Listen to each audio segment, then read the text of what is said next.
Thumbnails evolved drastically over the past 10 years, from random screen grabs to mid-video inserts to now dedicated studios delivering dozens of permutations of a single thumbnail. This is now a true cottage industry full of highly skilled professionals in graphic design and human behavior. But unfortunately, it will all come to end soon. Thumbnails inherently are a barrier. They require a viewer to make a decision.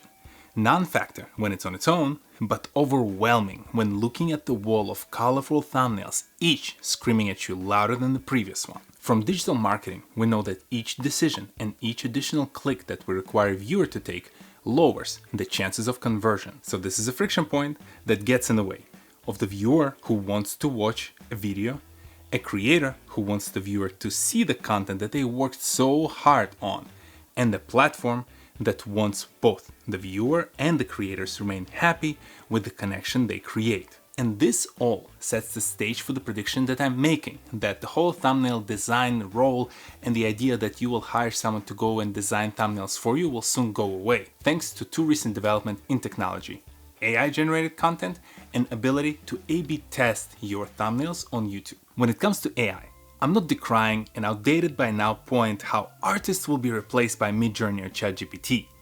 In general sense, this won't be the case, but with thumbnails, they will absolutely be replaced. Thumbnails mostly are a combination of a few elements, like a background, individual in the frame in the foreground, and some text and iconography.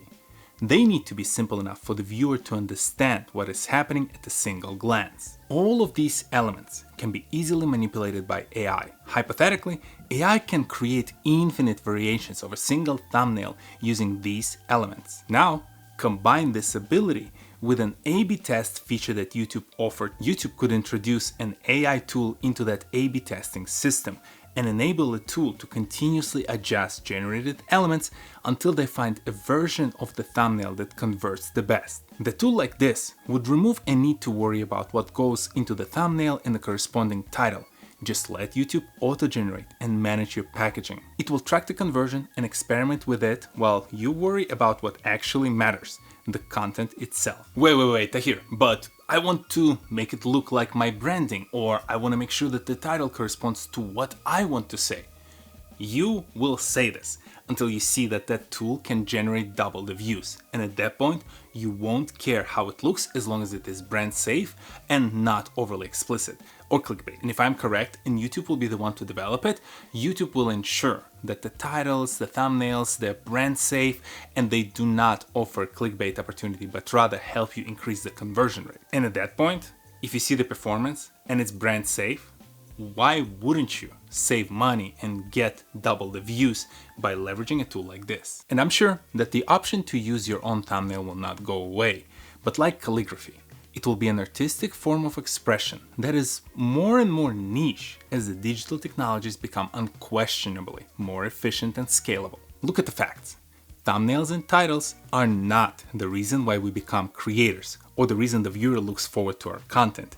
They are a hurdle that hinders the creative process. I am amazed at how we all just accepted the fact that someone said to us, if you don't have a great thumbnail, you don't have a great title, you should not create that video. Like, imagine if someone would tell you that your movie cannot be made because your poster is not pretty enough. This is ridiculous. Now, there is another possible future where YouTube figured out a For You page for long-form content, where you can essentially, like on TikTok, just scroll through content and the algorithm will find the best video for you. In that case, you're not even shown a thumbnail, so you just switch from one video to another and you don't have to worry about what they say or how they look. I actually think this is a less likely option because viewer would crave the agency in the choice of the video they get to watch. Although I do think YouTube would first test something like this before the AI tool, simply because AI tool is way harder to build. I'm not trying to say that thumbnail designers are all of a sudden out of the jobs or like they've been doing a terrible job. You guys been great.